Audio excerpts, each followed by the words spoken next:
coming up on this episode of the Roundtable.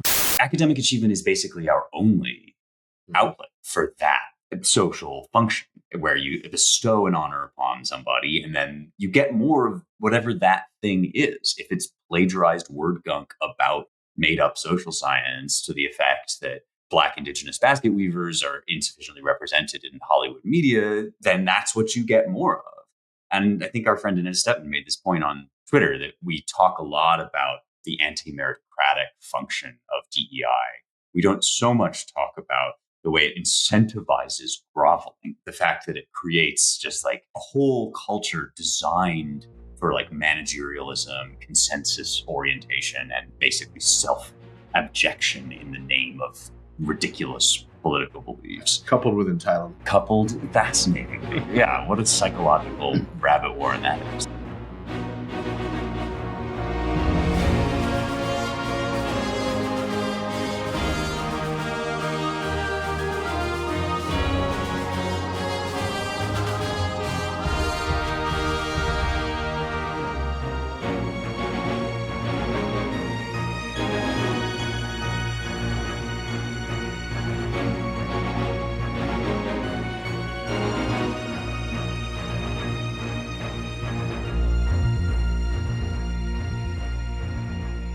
Welcome, everyone, once again to the Roundtable here at the American Mind in the Claremont Institute. I am your host, Ryan Williams, president of the Claremont Institute and publisher of the Claremont Review books and the American Mind. We are actually all together, the old crew, or the second old crew, I should say, the new American Mind Roundtable. Spencer Clavin. I'm joined by associate editor of Claremont Review books and traveling salesman editor of the Mind. I thought it was going to be Kaylani. And Mike Szabo, managing editor of the American Mind. We're actually here in a secure location in North Texas. We're in town for a little bit of Claremontery, but we'll get to that. We wanted to... the table we are sitting at is not, in fact, round for those who are unfortunately. It's rectangular. Yeah. We thought we might open today with the war on Harvard, which we teased last time. But I think it's better to start maybe with Spencer's report on his trip to Cornell, and then we'll get into the Harvard question. We'll start light. All right, cool. Well, I'm actually glad we ended up postponing this topic for this week, because when we talked last, I was in Ithaca, and there was this developing situation which has now generated an actual news story out of Cornell, which is that they have canceled officially the appearance of Kehlani, a person I've never heard of before, making me feel deeply aged that I have no idea who this pop singer is. But this is like their kind of spring fling type concert that they do at the end of the year. And it's meant to be this very joyous celebration for the whole campus. And they had picked this singer, I guess, that people kind of like, but she has made the Hollywood Reporter article that I read about this said that she has made pro-Palestine comments, I think is how they described it. I did a little bit of digging, and it turns out she made a music video in which she said, "Long live the Intifada," which is the funniest thing I've ever heard in my entire life. I'm sorry, not long live the Intifada. That seems bad, but that this completely airheaded pop star has an opinion about the Intifada is itself just inherently hilarious. And there was, I think, sort of rightly, a backlash. Not that that nobody can ever have stupid opinions about Palestine, but that this is supposed to be this concert for the whole crew, the whole campus. And obviously the demonstrations have caused all sorts of disruption on campus, and you actually don't want, and you can't meaningfully prevent at this event, agitation, demonstration, whatever. So once it got out of hand, the new president of Cornell basically decided to cancel it. I bring all this up because this was happening while I was there, and my host who had me out to speak was telling me about kind of some of the deliberations and what side is the president going to fall on. And there were kind of interesting arguments on both sides about free speech and does this really matter or whatever. But they made this decision, which does strike me as sort of interestingly indicative of like culture shift. And in general, while I was over there, gorgeous campus, by the way, lovely, lovely place. Pine trees and granite, right? Pine trees, granite, and suicide. I think I think they like throw themselves off of bridges a lot, or they used to over there. That was the running joke about Cornell when I was at Yale. Kind of cruel, but I don't know why that would be the case because it's a beautiful campus and a lovely, lovely school. I was wonderfully hosted for a part of a series on "Is There a God?", which was the subject of my speech. But as we're about to get into talking about, Trump is trying to put all this legal and financial pressure on the Ivies to reform their ways. First and foremost, over this whole anti-Semitism issue, but that is the thin end of a very, very big wedge. So there's all sorts of questions that we're about to get into talking about over whether that's going to be successful and what kind of things Trump can and can't do with federal funding.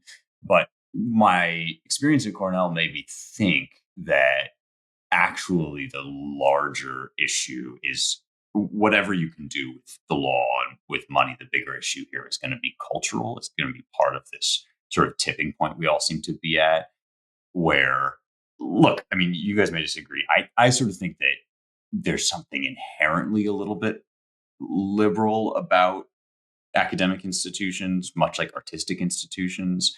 It's not that they can't be bastions of our great traditions, but that there is a dimension. I mean, going back to like Socrates falling afoul of the gods of the city, there is a dimension to academic inquiry that inherently kind of challenges orthodoxy and to be at least troubling or dangerous for conservatives. But all of that having been said, the spirit of like Jacobinism that has prevailed longer than I've been alive among elite institutions and the kind of synonymism, the synonymity between higher education and radical leftism, that seems to be breaking. And much like a lot of this other stuff where people are kind of starting to go back to church and being more open about not really thinking that we should have open borders and all of that, it's a trend that we've been watching for a long time and kind of asking, like, when is this finally going to come around to being the majority view, or at least to having a say in the majority square? And then suddenly we seem to have reached, like I said, this tipping point where all of these little renegade institutions like Heterodox Academy, and there's one at Cambridge that I've spoken for before, and I've done a bunch of these kind of speaking engagements where you almost feel like you have to meet in secret so that you aren't ambushed by a bunch of keffiyeh wearing mini rebels. Those institutions are suddenly have this weird momentum and some institutional support, and then also this like outside pressure from the Trump administration. So I was very interested in it. Like my own personal experience was sort of idyllic and pleasant. The experience of like conservatives on campus or my hosts is still very embattled, and obviously there's still a lot of like loud leftism or whatever. But it was interesting to feel a sense of like that it's no longer undisputed that leftists on campus kind of ruled the roost. So I'm just curious about the talk itself. Your audience was mostly right wingers. Was it mixed? Because the subject wasn't directly political, I didn't talk about a lot of political stuff, except just briefly in passing. And therefore the conversation afterward at dinner and the Q&A was also not all that political. I have to assume that. In fact, there was some discussion, and one professor was telling me all about how she's like the only moderately sane person and that she like listens to the Daily Wire. I don't want to like put her on blast by naming names, but she was saying that she is alone in her politics. And I would assume, I mean, it's one of those things where Heterodox Academy, their brief, much like University of Texas at Austin and some of these other ostensibly libertarian or classically liberal. University of Austin, Texas. UATX. Yes, UATX. Sorry, not the other one. Not the other way around. That's right. Yeah, these like intellectual dark web adjacent projects, the Steven Pinkers of the world, right? They're all coded open-minded, but the context in which they emerge is such that they actually end up being functionally right of center. And so, yeah, they do attract conservative people. But there were also like a surprising number of sort of seekers, like religious seekers. Got into a really interesting conversation over dinner about AI. A guy that's kind of like AI maximalist, but troubled by it and wants to believe in God. So I think it was kind of like your classic center to right. No, and the virtue of the Ivies is still just given how all these things go. And even though they've had decades of affirmative action, it's still the kind of general level of intelligence in the room at talks is just better because it's harder to get in. Yep. There's plenty of meritocracy still mixed all in with the bad stuff. So it's, it's not easy to get into Cornell. So yeah, usually makes for better conversation, even if it's semi-hostile. That's a good point. And it's something that conservatives, we don't talk about it enough. I think that this is still, it's sort of like when we were talking about Gavin Newsom and we were saying on the right, this person is so contemptible and grotesque to us that we can't fathom his being anything other than a lizard person. But when he comes out with this podcast, you realize he's actually a very smart, or perhaps the word is canny operator. And sometimes I think our just sheer antipathy or disgust with the views of these people blinds us to the fact that some of our enemies are also very intelligent. Yeah. They don't let anyone be governor of California for 2 terms. That's right. That's right. There's a reason why Gavin Newsom, has had the political success he's had. You don't get to that level in California politics, certainly, without being a very canny operator. There's no doubt about it. Luck and nepotism helps. Oh, he was certainly. His early career and early wealth creation was sort of financed by the Getty family and all that sort of stuff. Yeah, it's sort of... He wasn't a bootstrap entrepreneur. What? No. Gavin Newsom didn't work his way up? No, it's sort of the classic Nepo baby thing, right? There's Nepo babies who squander their wealth and opportunities, and then there's Nepo babies who certainly are further along than they would be if they were born to some plumber somewhere. Or Hunter. There's the alternative timeline where he's the firstborn son, and isn't black sheep by default, right? Then without all the crack, and maybe he would be a talented artist. You're saying it could have been a contender. I feel sorry for people like that. No, I know. This is we're going so soft. This is terrible. Praising Hunter Biden. Go squish. Shut this podcast down. Bring on that old goat scream for the OG listeners. Yeah. Sorry. Well, let's get to the war on Harvard, having talked about Cornell for a bit.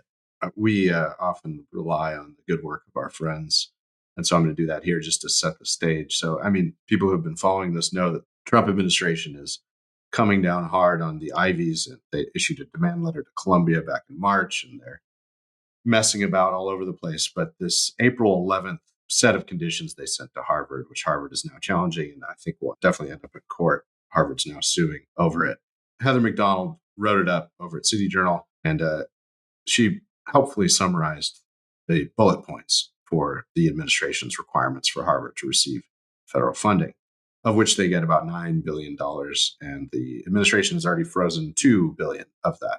So we're talking real money, even for an institution with an endowment of $56-ish billion.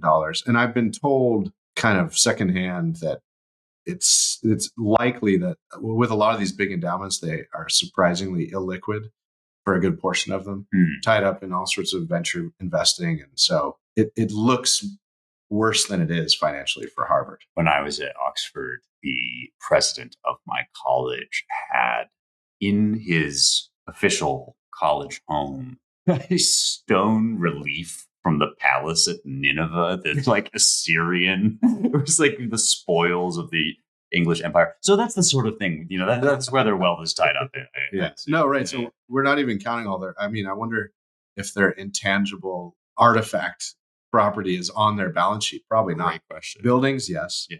Venture fund, private equity stuff, yes. Obviously, normal stocks, yes. But maybe not the random crap that has been pillaged from the world. In people's people that listen to us with influence in the Trump administration are going to get some ideas from this. We should tell them. Yeah, we should add it to the bullet point. Audit. That's right. Rare and valuable artifacts. Let's talk about that papyrus you got today. After you audit the Pentagon, go after all the Ivies. That's right. Yeah. So this is Heather's summary, very helpful. Harvard must immediately empower faculty and administrators who are most committed to the Trump administration's agenda, and disempower faculty and university bureaucrats who are more committed to activism than scholarship, implement merit hiring, run a plagiarism test on existing and prospective faculty. That would be gold. And submit to an audit of university hiring practices, adopt merit-based admissions, which they're technically already required to do under SSFA v. Harvard, submit admissions data to the government. That would be very good. and has not been done before, and certify that the university no longer employs racial preferences, reform international student admissions to ensure that Harvard does not accept students, quote, hostile to the American values and institutions, including by supporting terrorism or anti-Semitism, audit each department or teaching unit for viewpoint diversity.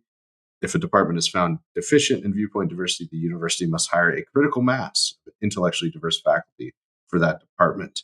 If a department is averse to faculty and students with diverse viewpoints, control of the department must be transferred to more compliant overseers. Audit 10 Harvard schools and programs that most fuel anti-Semitic harassment or reflect ideological capture. Shutter all DEI programs and offices. Reform student discipline procedures to remove double standards based on identity and ideology. Enforce conduct rules to prevent the disruption of scholarship and teaching, and end support and recognition of 5 student groups that, quote, engaged in anti-Semitic activity since October 7th, 2023. Implement a mask ban with suspension as a minimum penalty for violation. So a quirky one there. Expel or suspend students who engaged in assault or illegal sit-in since the Hamas terror attacks on Israel. Protect whistleblowers. And then finally, report quarterly on its progress on the above reforms. Disclose all foreign funding and comply with requests for immigration information. So you can see many of the reasons, with maybe that last one and some of the student group ones being the most offensive to Harvard for why they're suing. I mean, this is pretty comprehensive. It's long overdue. I think, as we teased last week, if you want bad Fed prices, play with bad Fed money. Mm-hmm. It's hard to really shed many tears for Harvard on this. It will be interesting to see this wind through the courts. And then I think we mentioned this last week too. I mean, if you grabbed a random American on the street and you said, let me tell you a story about an institution. It has a $56 billion endowment. It gets nearly $10 billion from the federal government. It has done X, Y, and Z in over recent decades. And these are the demands. You know, you could pare these down a little bit and simplify them. I think the average American would say, yeah, what's the problem? Yeah. And it's not even that many billions, 2.26 billion. Any medium-sized business owner would be like, I have to do more for like my local and federal state business filings. Yeah. Yeah, it's interesting. I mean, I have huge respect for Heather McDonald, so I was interested to see that she's got some skepticism about the prospects of this in court. In particular, kind of the vagueness of some of these standards, or what exactly are, how would you know if Harvard had met these requirements is one, right, I think, legitimate question. Another is, it's one thing to not give funding, but how exactly do you pull funding? Seems like we don't, that one is more like we don't really seem to know the answer to that. And I'm quite content to fight it out in court. I do think that this cultural piece is sort of important. Harvard is gaining a lot of fawning adoration in the liberal press for their brave stand against tyranny. This is, you know, they alone. I mean, I'm seeing cartoons, political cartoons in that classic boomer style, sort of line drawing filled in with watercolor type, where it's like all are bending the knee, but not Harvard, you know, which stands, as McDonald rightly says, amusingly stands now for freedom of expression and truth and all of these things, and somehow understands these to be constitutional rights that a private university has. I'm not exactly sure how you get there, but it's obviously part of the fetishization of academic freedom that, like, William F. Buckley was complaining about already. Right. I mean, God Man Hill came out in what, I think 1953. So right. I mean, and he was complaining about, you know, communist infiltration, essentially, professors railing against capitalism. So this kind of thing has been going on for decades and decades and decades. Yeah. Obviously, it has kind of a, you know, this identity politics patina, social justice, whatever you want to call it. This has been going on for a long time. You look at, you know, just the decline of the WASPs and elite class that Harvard and Yale and all these other institutions used to produce. And so all this is kind of going on all at the same time. You see this decline throughout the end of the 20th century. Yeah. And you see what it's turning into now. I thought it was really interesting. McDonald has some, I would say, sharper criticism, certainly, you know, turning Harvard basically into kind of this, she says, role of a noble David standing up to the government's Goliath. So I do think that that's something the Trump administration has to watch out for, too.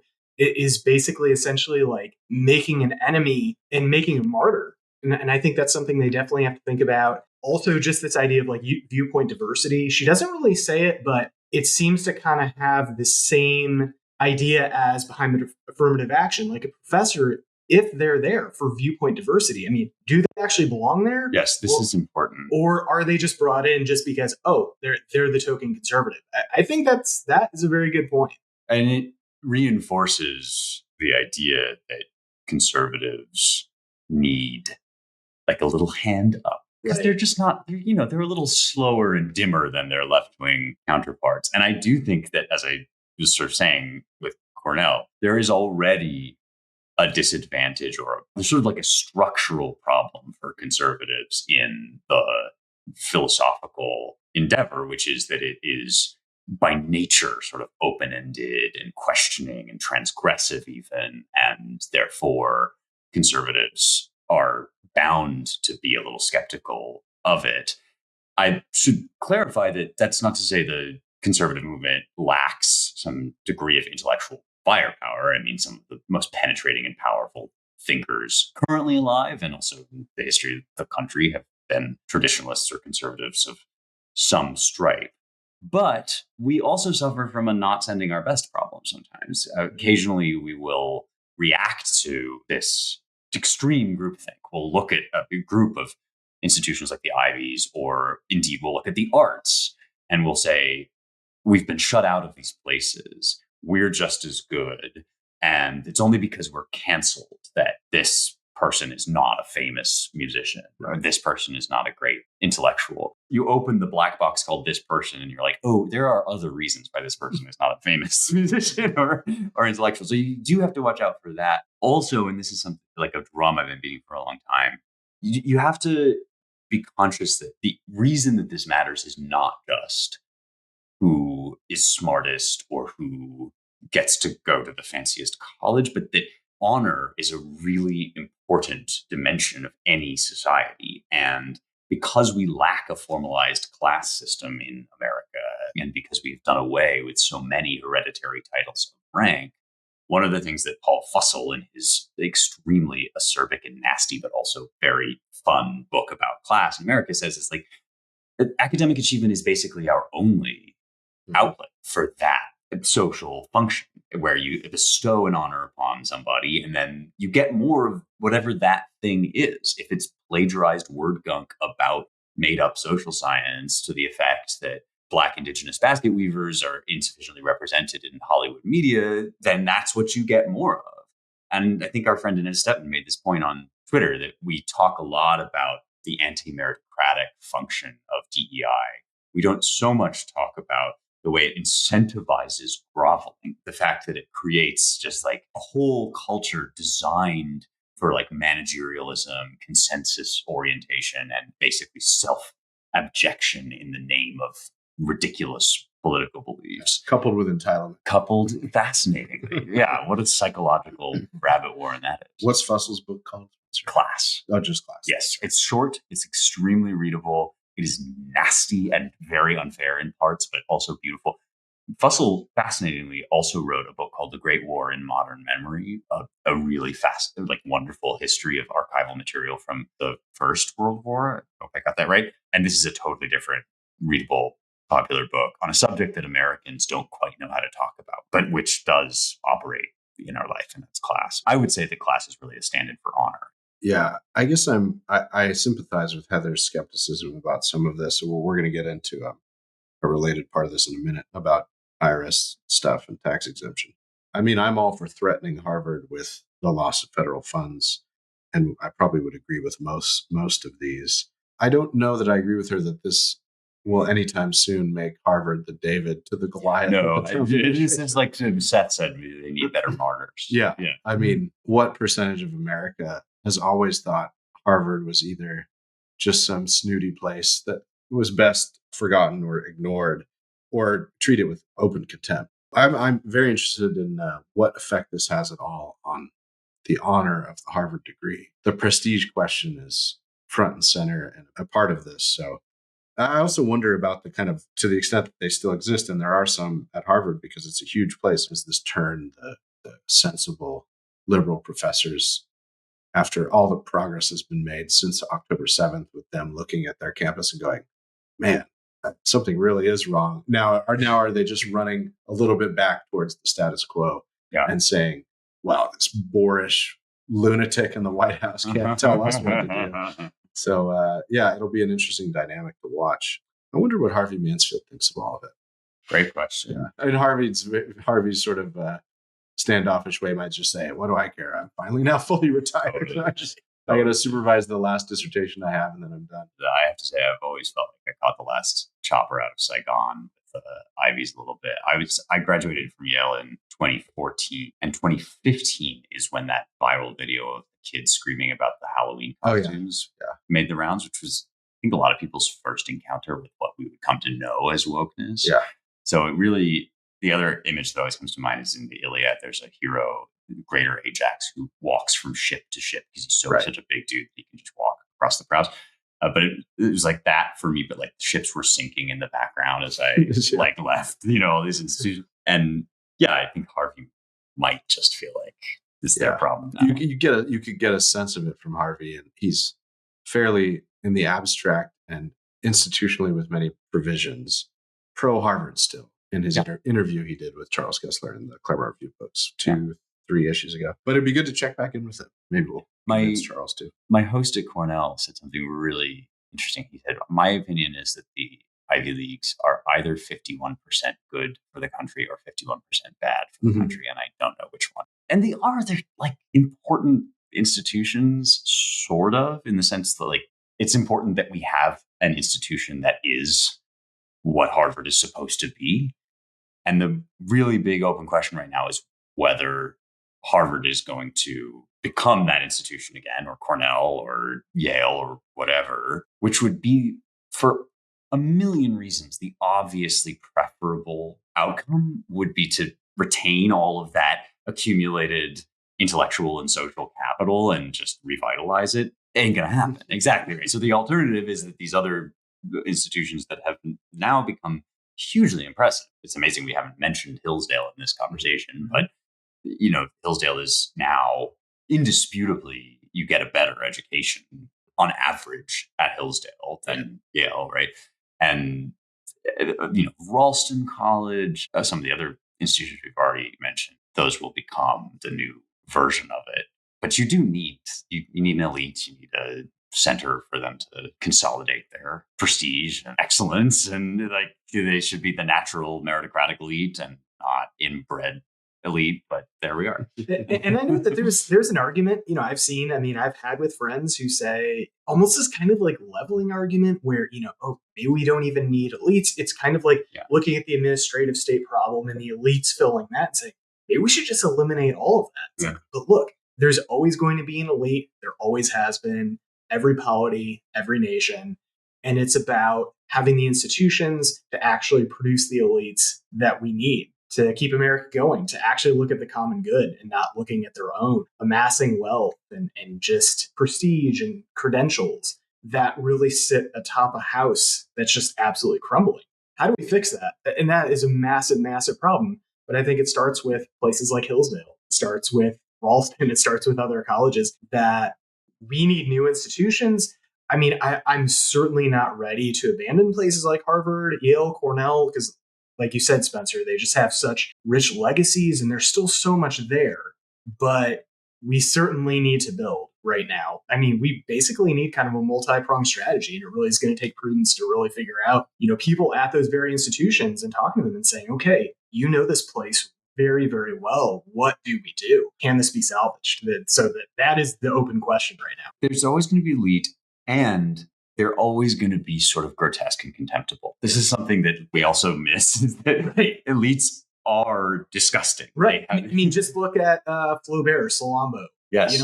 That it's that problem. You're right. They're always going to be grotesque. Look at JFK, look at the presidents, even in the 20th century, some of their very obvious character flaws. And then look at their character flaws in private too. So even at that time when I would say the Ivies were something much more than what they are now, at least intellectually, they were still producing some people who were pretty contemptible manners and mores at the end of the day. But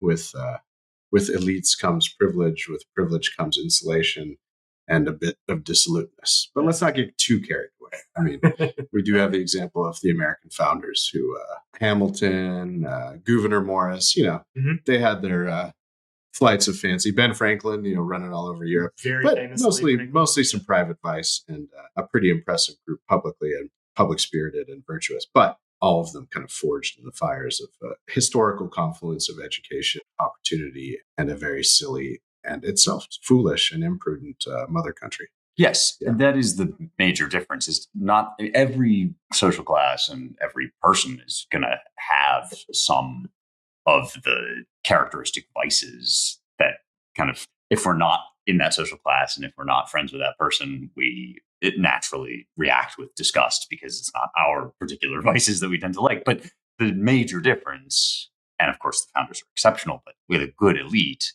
you at least feel that there is a civic mindedness, a noblesse oblige, a public spirit. Edmund Burke has a passage in the Reflections on the Revolution in France where he talks about this idea, this sort of scorn and contempt for elite that obviously is part of the French Revolution. And he contrasts it to the Christian attitude, which is that we're all these terrible sinners. And he points out that for Christians, this even includes the rich who come in for the most condemnation, come in for the most contempt and scorn, probably of any one group. He says, but you still see the church ministering to the rich, whereas you find no empathy for them among the revolutionaries. And why is that? Because the Christians are not repelled through a fastidious delicacy at the stench of their arrogance, that is the upper class's arrogance and presumption, from a medicinal attention to their mental blotches. In other words, the rich are always going to be a little bit distasteful. So the point is not to eliminate that, but to basically try to have the best possible version of the elite you can. Well, and so much of the Federalist is about controlling the effects of faction, the dysfunctions of human nature. It's not quite put this way in the argument for no term limits in the presidency, but it's basically avarice will be a guard on avarice. Yeah. Mm-hmm. Well, he'll want to get reelected and then get reelected again because we're down to his personal benefit. Well, let's stay on Harvard for just one more minute, but broaden the aperture a little bit. We got a good question from a listener, herself a graduate from, speaking of Hillsdale, their Van Andel Graduate School of Government in Washington, D.C., which is kind of their version of this thing you can do at Georgetown or anywhere else, which is take classes part-time while you're working in DC and get a master's degree. Great difference with Hillsdale is the Georgetowns charge you $65,000 a year for 2 years. So you get a really expensive MA. And Hillsdale, if they let you in, I think it's mostly a free ride. So she talked about this question. She was excited we were going to talk about Harvard and says the following, or writes the following. It seems that the right is nearly unanimously in favor of Trump's strategy to bring Harvard to heel.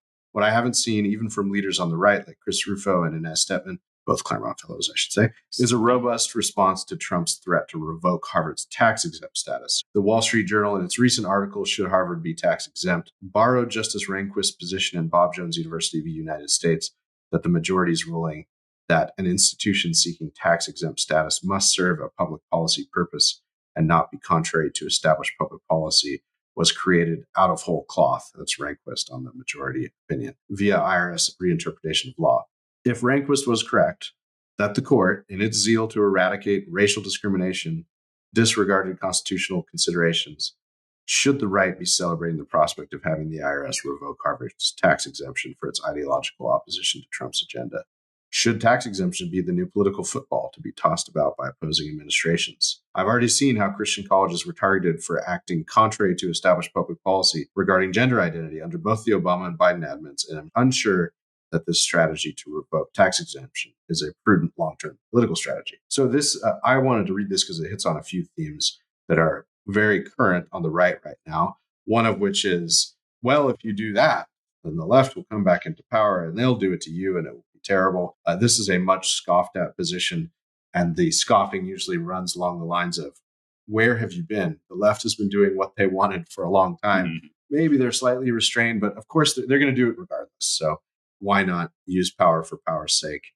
If I were to characterize that critique charitably, it's not nihilistic, but it's merely realistic about the trajectory of American politics over the last half century. So use it while you got it. And if, at the very least, maybe you will chasten the left at the prospect of losing power after they win it back the next time and then getting treated badly. So it's sort of a game theory approach to it. I think I agree that the tax exemption football should be picked up with great caution. I'm all for conditioning federal funding on various, maybe most of this list that the administration has submitted to Harvard. Again, we referenced it last time, but Larry Arnn would just say, well, look, if you want to do what you want, become an honest business. Don't take any federal or state money. Then you're on the most solid of solid grounds. So it is kind of a blurry distinction between you have these institutions that are under tax law that now goes back about a century, the 501c3 foundations and nonprofits together. It was this loophole to preserve intergenerational wealth, among other things, but also to reward institutions that have a public purpose. That's the language from IRS guidelines. And I know it well because I run a nonprofit. We're not supposed to be explicitly partisan and intervening in elections, and we should have some public purpose. Those are good things to promote. But you have this institution, Harvard, which is supposed to be operating under those prerequisites.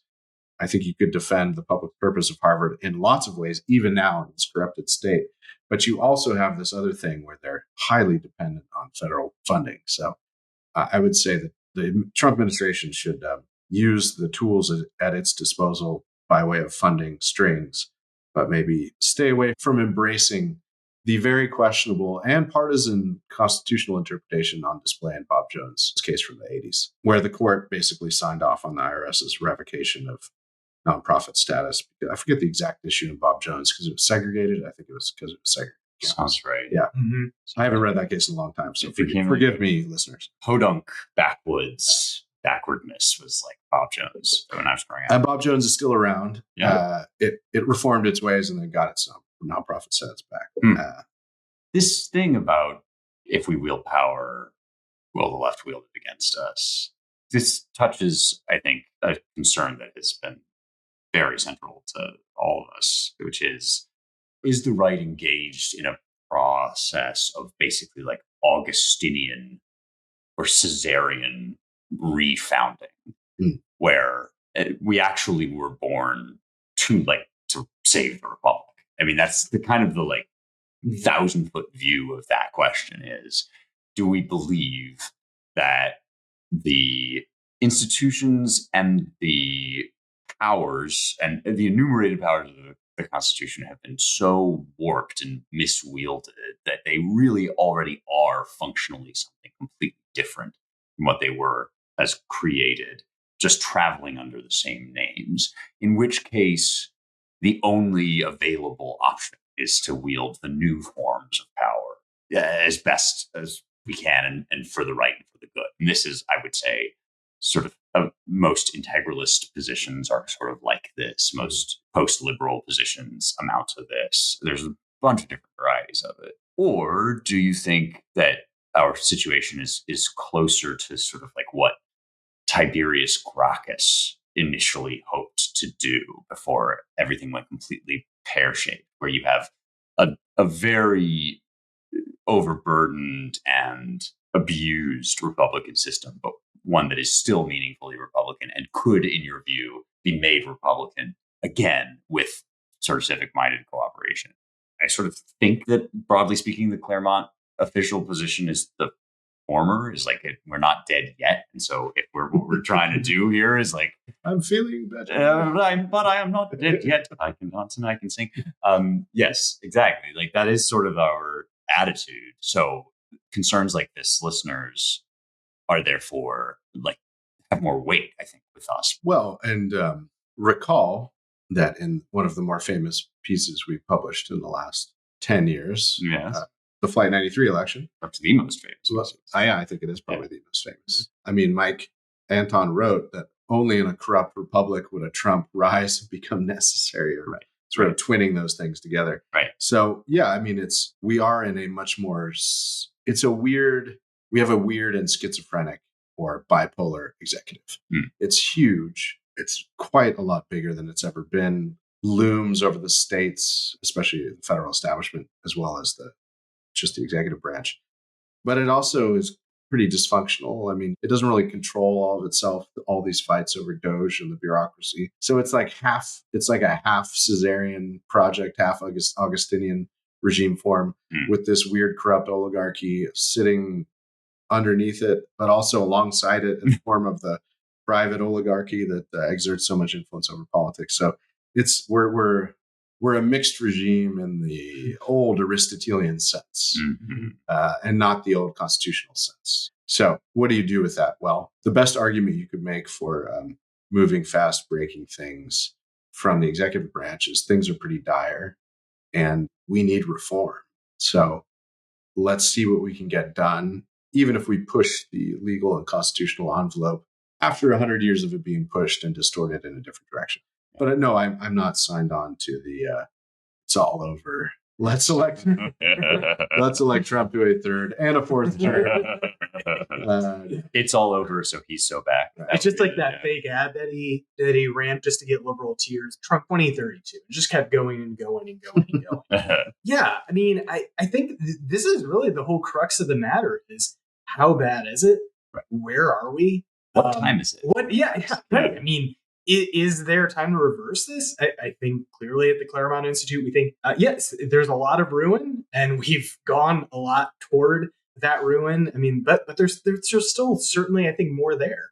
I think just the fact that the American people elected Trump in 2016 and then look at what they did in 2024, that right there just gives me hope that there's still time left. Now, in order to really revive, to resuscitate, to reform, I think it's going to necessarily look at times fairly revolutionary. But that's only because look at what we're fighting against. A massive administrative state, corrupt appointees, corrupt bureaucrats, an oligarchy. I mean, look at all Hollywood, institutions, et cetera, et cetera, et cetera. But at the end of the day, I think there's a lot to salvage. There's a lot there. And I'm just glad for once, it seems like Republicans under Trump are actually understand the stakes somewhat, and they're actually fighting. They're actually trying to do something about it. And it's not just kind of, angry letters and committees that go nowhere and empty threats. I mean, not even threats, honestly, half the time. It all gives me a lot of hope. Yeah, I think for one thing, my own personal answer to this question has always been, if it is the case that the statute of limitations has simply run out on the Republic, and I was born however many decades too late to contribute meaningfully to restoring it, then there is, in fact, nothing that I can do about that. So even though I don't think that's the case, if it were, there would be no meaningful implication for my own personal action, since I don't want to contribute to the other thing. Like, I'm not interested in that. Yeah. And so then you're just left with what I think we've discussed before here, which is that like restoration often looks revolutionary. Coming at the tail end of 100 years of constitutional deformation, and your project is constitutional reformation, it's going to look like a bludgeon, and there would be like a lot of Trumpism involved. If you don't think that is possible, you're just engaged in a different project. And I realize this will ring hollow with people who come into contact with the blunt or even sharp end of a corrupt federal or state bureaucracy or establishment or whatever. But I mean, general life in the United States, in the 3 different states in which we live, but even when I lived in California, this is a very prosperous, comfortable, free place to live, even with all of its corruption and basically functional insolvency for reasons of debt and all the rest. So it would be, I think, foolish to venture down too revolutionary paths, or paths that are too revolutionary, given the general prosperity and freedom that still exists in America. And again, my proviso is still, there are a lot of our fellow citizens out there of various stripes, especially of the kind of more Christian activist variety on the one hand, or maybe take the best third of the January 6th protesters who got locked up for walking around a little bit rather than breaking stuff or beating anyone. So nothing's perfect. It's a huge country. It's kind of remarkable that it's lasted this long. And so we should try to endeavor to make it last longer, which involves reforming it, which we're trying. I think there is something, this will anger so many of our Never Trump friends. And There is something Augustinian about Trump. I know. It's been so like I get so antsy because he's on an aggressive project of reform. Yeah. He was they thought he was down and out, and he came back. He's got this remarkable kind of political survival skill. And, I don't know. I mean, I think his heart's mostly in the right place. I know our friends and enemies on the left or even on the Never Trump side will really disagree with that. But that's been my sense. Yeah. After January 6th and for about a year after that, he looked a lot like a Gracchus. And then when he came back, he looked a whole lot like an Augustus. There's no question about it. And there's a great moment in Cassius Dio taken from an earlier moment in Suetonius where Augustus wins the civil wars and he quizzes his two closest advisors, Maecenas, who was a famous patron of the arts and kind of a very well-connected dandy. And I've now embarked on this anecdote without being sure whether I can name the other one, but it was his greatest general, and I probably can't. Anyway, basically he has one guy make the case for going back to a republic, and then he has the other guy make the case for plowing ahead into empire. And the imperial argument is what's done cannot be undone, that there is no safe way of, even if #mistakes were made, there is no safe way of kind of unmaking the situation. Yeah, well, it is political life. So to quote our late great friend, and I only say late because he's not on the podcast regularly, he's still alive. Matt Peterson, the only way is through. It's sort of impossible ever to really go back, but you can certainly go through or forward, giving due attention to the wisdom of the past and the lessons learned. We have the people and the matter we have and the institutions we have, and brings me actually to a bit of business about why we're here. We were going to talk about the Canadian elections, but we've prattled on about Harvard for too long. So, and we don't really know all that much about Canadian politics. Rightly so, as is our right as Americans. So we should, in the meantime, for those interested, I would recommend, as I often do, a very smart man, an American who knows actually a lot about sort of Republican or smart or Republican or popular politics all across the West. Henry Olsen, his Beyond the Polls podcast. He just had a kind of center-right think tank guy from Canada. They were talking just before the election, but it's very interesting about the trajectory of Canadian politics and what looked to be a likely defeat of Poilievre and the Tories, which actually did happen. And Poilievre even lost his seat. So we should look at Canadian politics. It's sort of interesting. If you want the counterpoint, there's a piece in Compact today, The Case for Canadian Liberal Nationalism or something like that, discussing actually more optimistically than they did on Henry Olsen's podcast, the prospects for Mark Carney leading a kind of new Canadian boom time where they can deal with their debt because they're getting more money from all their minerals that we need. And he works out some sort of deal and they, thrive as a liberal progressive nation. I'm skeptical. Check those both out if you want. Okay, we should just discuss why we're here. I will say, first of all, we will make a wider public announcement in the coming 2 or 3 days about our annual gala, which is actually now coming up in 2 weeks because we only confirmed the honoree last week after much trying to get him booked. He's a busy man. I won't be too cryptic. It's not Trump, but anyway. But we haven't really broken that publicly, so I don't want to steal Combs' thunder on that. But it will be out shortly. But it's part of what we're calling the Golden Age agenda over the next year and a half or so as we lead into the 2026 semi-quincentennial of the Declaration of Independence. One thing I can announce is that we're part of this series of events and interesting things is we're having a Claremont Institute alumni retreat in Washington, D.C. in late October. And we're going to give the Salvatore Prize to our own Christopher Caldwell, which we haven't announced publicly, but we are now. We'll roll out all of that. We were just waiting for the dust to settle on this imminent annual dinner that we've had to throw together in 2 weeks. So Chris is great.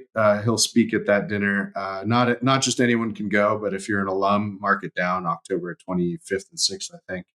Let me just be sure. Yeah, the Salvatore dinner will be on the 25th of October. Our alumni retreat will open the night of the 24th, and we'll conclude it on the 26th. We're going to be doing more and more regional events around the country, including our sheriff's annual dinner, which will close out our sheriff's fellowship, I think the week after the Salvatore dinner, although in Huntington Beach.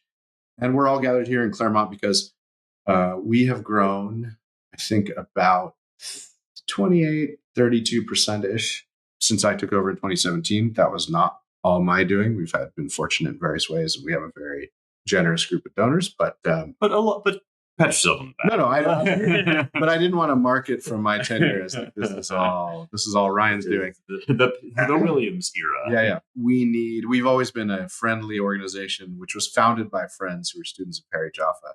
And the ethos of the place has been as kind of a startup between friends for now 45 years. And we need a little more organizational structure. So we're going to talk a bit about that tomorrow.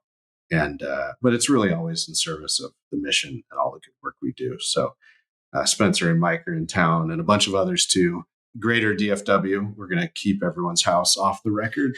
But we'll all have dinner at my house tomorrow night after meetings all day. And anyway, it's good. Actually, this is the first time, this is the post-COVID Claremont Institute. We snatch talent from wherever it is and remote work, where we all have laptop jobs, we'll confess. So mostly. So we can do this from anywhere. But this is actually the first time that Mike and Spencer have met in person. Right. Incredibly weird.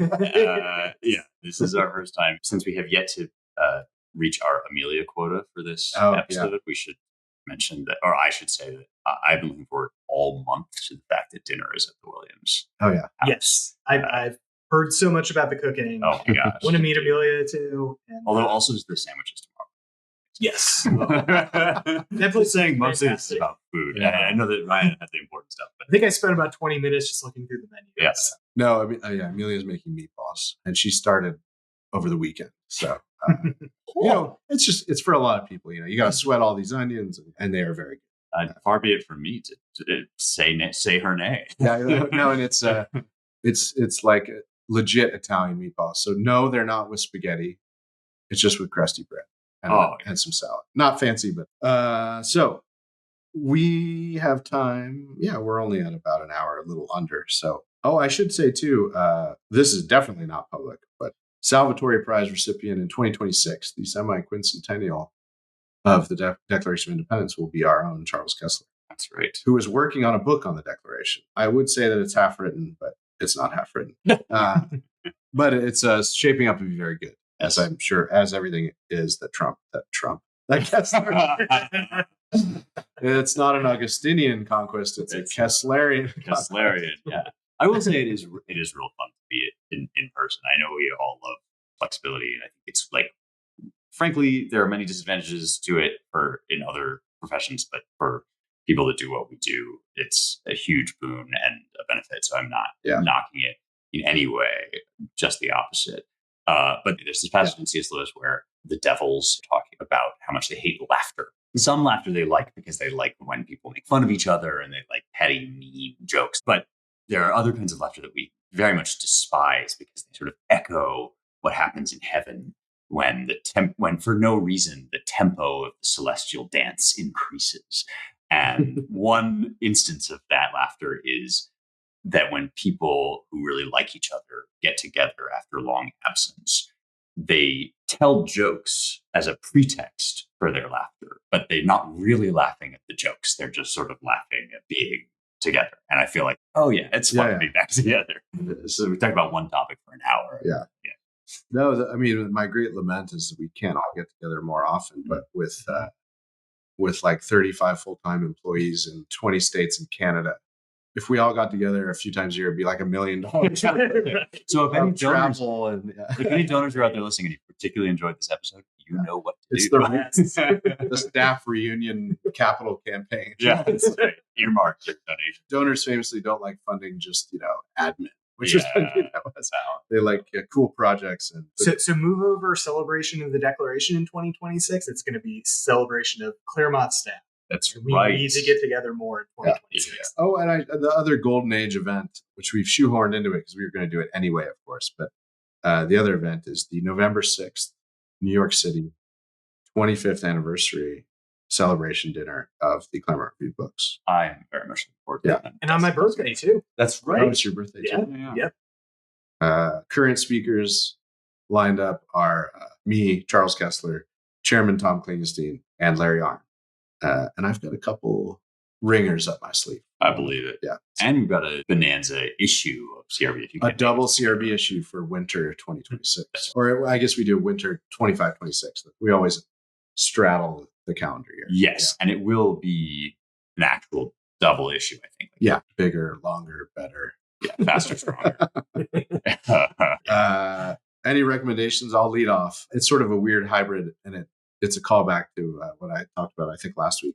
I'm a little behind, but watching the second season of 1923, which is Taylor Sheridan's second prequel for Yellowstone. The first that's one. right. Yeah. So yeah. it's cool. It's like first generation, maybe 20 years after they settled it. And it's like a good Gilded Age kind of lifestyle porn mixed with sort of frontiers stuff, shooting mountain lions and wolves and things like that. And the great drama of them trying to preserve the ranch against their enemies. One ethnic rival and a come-upper who wants more land, and then he's being funded by, he's a caricature evil, like oligarch type, he like kidnaps and abuses women. And it's just that. So it's not without its ridiculous parts, but I will say it shows me that the Helen Mirren character, who I mentioned in Mobland, who's like a real interesting sort of evil puppet master, is like the strong, when the man's away, I'll shoot the mountain lion woman on the frontier in 1923 too. So anyway, Helen Mirren's having a great, it's unfair to say late blooming because she's had a wonderful career, but it's fun to see the gritty old, indefatigable, scheming wife and matriarch in both series, but very different. Yeah. Irish gangster in one, matriarch on the frontier in the other. Have you seen American Primeval, Brian? No, it's on the list. Yeah. I've heard it's on my list too. Yeah. I have some dear friends who are Mormons, so I believe it's slightly propagandistic, just like Sir Arthur Conan Doyle's. What was the name of that short story where he talked about the Mormons massacring everybody? A Figure in Something? The general, by the way, was Marcus Agrippa. I'm just going to recommend the author that I ended up talking about on this podcast, which is Paul Fussell. Yeah. So that book class is, like I said, super readable and short. It also, I think, genuinely suffers from, and I know this feeling very, very well, when you just really when you get out your poison pen and you just get completely swept up in the rhetoric of being kind of snarky.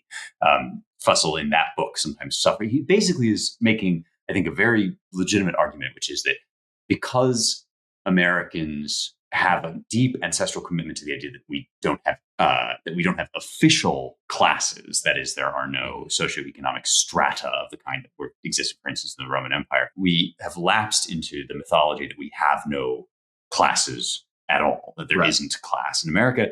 And this has only created a much more deeply, because unacknowledged, this kind of entrenched class system that is very elaborately spiderwebbed throughout the country. And here's what it is. But much more significant and probably lasting in Fussell's career was this book, The Great War and Modern Memory, which he kind of made his name with by unearthing a bunch of letters and other archival material from soldiers and their loved ones during the First World War. The Great War, is it? The Great War, yes, and Modern Memory. And then he holds this up against some of the classic war literature of the time, Wilfred Owen's All Quiet on the Western Front, but then some of the stuff that, like Siegfried Sassoon's as well. And there are just beautiful excerpts from all of that lit, as well as from the letters, woven together in a kind of scholarly but still very readable way. I just want to remind everyone that brings to mind, if you want the interesting, basically self-published modern cult classic from the Global War on Terror, which Mike Anton reviewed in CRB. It's called Breakfast with the Dark Cult. Oh, yeah. I need to read that one. By Samuel Finley. Yeah, where he was in the army in Afghanistan. And this has been a very interesting book for a lot of Gen Z and millennials, many of whom didn't serve in the war. And amongst that veteran community, it's sort of a mixed story of his difficulty with women, especially postmodern women, and his experience in the war. So anyway, go check it out. Check out Mike Anton's review. For me, I'm actually going to go back to a show that's been out for quite a number of years. Somehow I've never seen it. So it's The Pacific. It's the, I guess, second season, or kind of the alternate side of Band of Brothers. Band of Brothers obviously focused on Europe. This is focusing on Japan. I'm actually only into, I think I just finished the second episode. I kind of heard it wasn't quite as good as the cast or the story. it's not so far, but it's kind of hard to judge a series only 2-3 episodes in. So I'm starting that, watching that right now, and looking forward to seeing where it goes. It's Band of Brothers, I absolutely loved. Damian Lewis, the rest of the cast was so good. So I'm very much looking forward to really diving into this show too. Anton's review of Breakfast with the Dirt Cult, I would just want to give everyone a title so it's easy to Google. It's called, of course, FUBAR. Yeah. Nice. A wonderful military acronym, although not an official one, just a slang one. Okay. Well, that's it for our in-person meeting. Thank you all for joining us. We wanted also to say, just tease that we will be following current trends and finally making this a vidcast, probably starting in June. It's overdue, although it's so easy to do just audio. You don't have to shave, So we'll make those sacrifices for you all. So no more, tank top Spencer. And I have never been on I know I'm a tank top. But if I do make fun of his turtleneck, everyone will be able to see. That's right. They'll say, they can rebut me and say, actually, Spencer looks fine. They certainly will not. Nobody has ever spoken positively about the turtleneck. So we all look forward to that. You can watch it, and maybe we'll spread to new audiences as we pick up some steam with distribution. With that, thank you all for listening to The Roundtable, a production of the Claremont Institute. And we'd like to thank, as always, our production and engineering crew, the brothers Gannon, Ryan, and Jake. We're actually at Jake's house around the table, and Ryan is still in California, although also moving to Texas on Friday, he tells us. So this will be his last upload from California. There you go. If you want to find out more about our work, of course, go to all our websites, the main website, claremont.org, ClaremontReviewBooks.com for the quarterly, AmericanMind.org for our digital publication, and dc.claremont.org for all the work we're doing in DC and around the States.